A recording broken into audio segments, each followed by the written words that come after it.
एक कहानी है बिमला और सरजू की, जो बहुत ही गरीब थे। बिमला गणेश बप्पा की भक्त थी। रोज सुबह बप्पा की पूजा करके दिन का काम शुरू करती थी। सरजू एक किसान था। उसका खुद का तो जमीन नहीं था, इसीलिए वो गांव की जमींदार की खेत में काम करता था। उसको बहुत कम पैसे मिलता था। जो पैसे उसको मिलते थे उसमें उन दोनों का गुजारा बहुत मुश्किल से हो पाता था। सुनिए जी, कम पैसों से हम जैसे तैसे गुजारा तो कर लेते हैं, पर संतान ना होने का दुख मुझे अब जीने नहीं देगा। मैं अपनी जान दे दूंगी। पागल हो गई हो क्या? तुम नहीं रहोगी तो मैं जीकर क्या करूंगा? मैं भी मर जाऊंगा। बिमला और सरजू का शादी के 10 साल हो चुके थे, लेकिन उनका कोई संतान नहीं था। उन दोनों के पास इतने पैसे भी नहीं थे कि वो अपने इलाज कर सके। इसलिए बिमला दिन रात बच्चे की चाहत में परेशान रहती थी। आप तो दिन में काम करने के लिए जमींदार की खेत पर जाते हैं, पर मैं दिन भर इस घर में रहकर मेरा दम घुटता है। काश कि हमारा कोई बच्चा होता तो उसकी कीलकारियों से पूरा घर रौनक हो जाता और मेरा अकेलापन भी दूर हो जाता।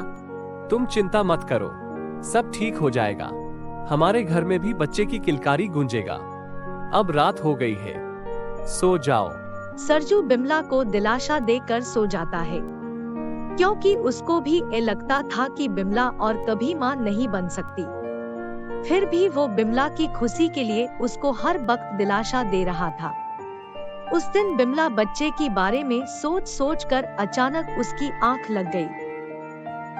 एक बच्चा मामा पुकारते हुए उसकी गोद में आकर बैठ गया। बिमला अपनी सपने में ये सब देखकर नींद से उठ गई और मन ही मन मुस्कुराने लगी। अगले दिन सुबह। सुनिए जी, मैंने कल रात को एक सपना देखा कि एक बच्चा मुझे माँ माँ पुकार कर मेरी गोदी में बैठ गया। आप देखना, बहुत जल्दी हमारे घर में बच्चे की किलकारी गूंजेगा। ये क्या बोल रही हो बिमला? ये सब तुम्हारी सपना था, और सपना कभी सच नहीं होता। ये तुम अच्छी तरह जानते हो। अब छोड़ो इन बातों को, मुझे खेत पर जाना है। खाना लगा दो। सरजू की ये बात से बिमला बहुत दुखी होती है, लेकिन वो सरजू को कुछ नहीं बोलती।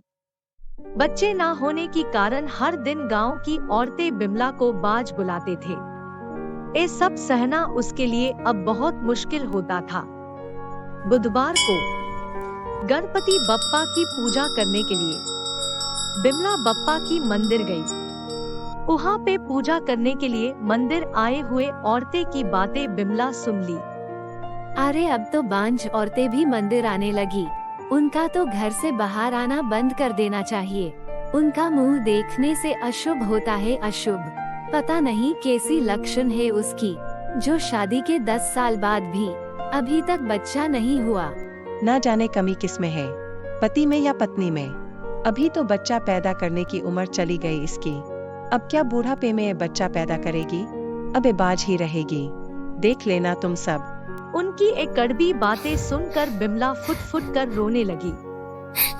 उसको रोता हुआ देखकर मंदिर की पंडित जी बोले, बिमला तुम क्यों रो रही हो? पंडित जी, मेरी कोई संतान नहीं है ना, इसलिए गांव की औरतों के बात सुनकर मेरी आंख भर आई। बिमला तुम अब विघ्नहर्ता गणेश की दर पर खड़ी हो। वो तुम्हारी पुकार जरूर सुनेंगे। 15 दिन के बाद गणेश चतुर्थी आ रही है। तुम इस बार गणेश चतुर्थी में गणेश जी की स्थापना करके भक्ति भाव से 10 दिन तक अपनी घर पे पूजा करना। विघ्नहर्ता तुम्हारी पुकार जरूर सुनेंगे। तुम्हारा मंगल होगा। आपका बहुत बहुत धन्यवाद पंडित जी।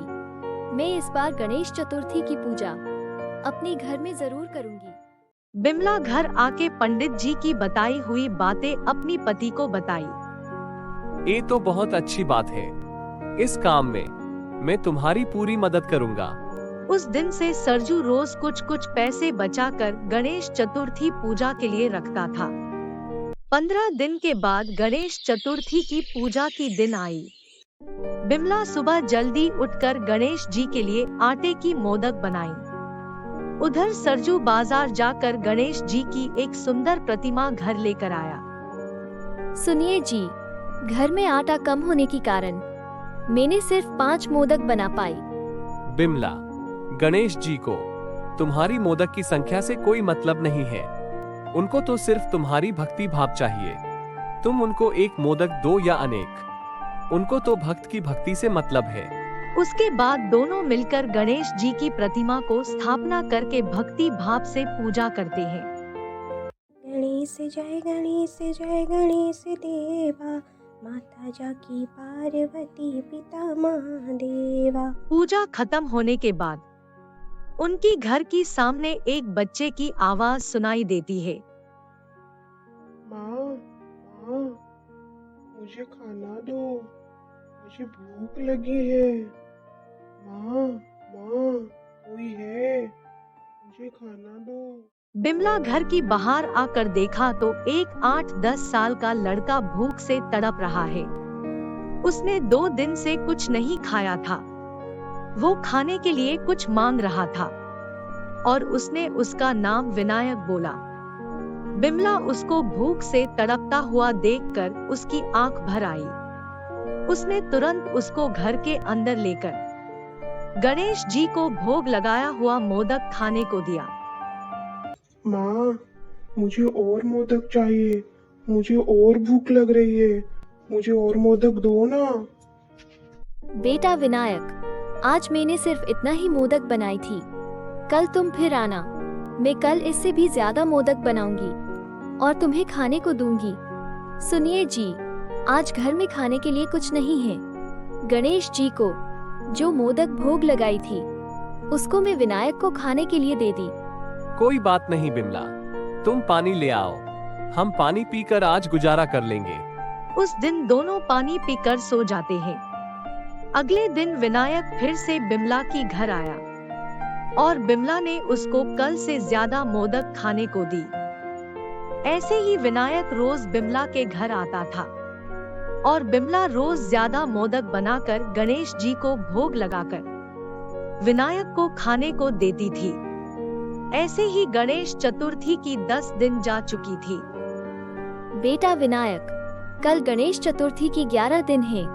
कल तुम जल्दी आना, हम सब साथ में गणेश जी की पूजा करेंगे और उनका विसर्जन करेंगे।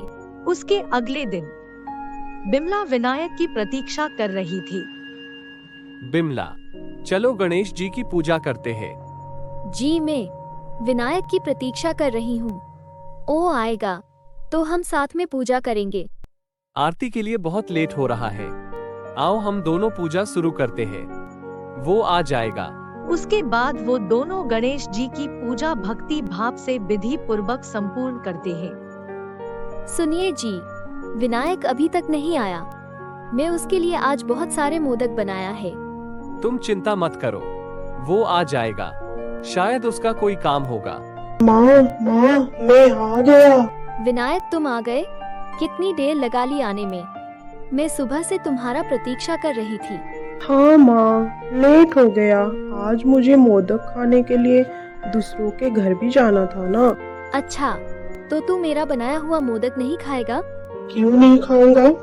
मैं मोदक जरूर खाऊंगा, पर एक शर्त पर। मेरे साथ तुम दोनों को भी मोदक खाना पड़ेगा। अच्छा ठीक है, हम दोनों भी तुम्हारे साथ मोदक खाएंगे। विनायक कुछ मोदक खुद खाया और कुछ बिमला और सरजू को खाने के लिए दिया। माँ, आज तो मोदक बहुत स्वादिष्ट बना था। मैं मोदक खाकर मेरा आत्मा तृप्त हो गया। मैं तुम्हारी पूजा और भक्ति से बहुत प्रसन्न हूँ। तुम ऐसे क्यों बोल रहे हो? उसके बाद विनायक भगवान गणेश जी का रूप लेकर प्रकट होते हैं। बप्पा, आप? बिमला, मैं तुम्हारी भक्ति भाव से प्रसन्न हूँ। मांगो, तुम्हें क्या चाहिए? बप्पा, आपको तो सब पता है। मैं एक बच्चे के लिए कितने साल से तड़प रही हूँ। मुझे माँ बोलने वाला एक संतान चाहिए। बिमला, बहुत जल्दी तुम एक पुत्र संतान की माँ बनोगी। तुम दोनों का कल्याण हो। इतना बोलकर गणपति बप्पा वहां से अंतर ध्यान हो जाते हैं। उसके बाद बिमला और सरजू नदी में गणपति बप्पा की प्रतिमा को विसर्जित करते हैं। अगले साल ठीक गणेश चतुर्थी के दिन बिमला एक लड़के को जन्म देती है। वो उसका नाम विनायक रखती है। गणेश जय गणेश देवा, माता जाकी पार्वती पिता महादेवा। बोलो गणपति बप्पा की जय। भगवान गणेश जी की कृपा से उनका आर्थिक परिस्थिति भी अच्छी होने लगी और वो लोग खुशी से रहने लगे। आपको मेरी वीडियो अच्छी लगी है तो अपने फ्रेंड्स के साथ शेयर जरूर कीजिए और हाँ दोस्तों, लाइक और सब्सक्राइब करना मत भूलिए।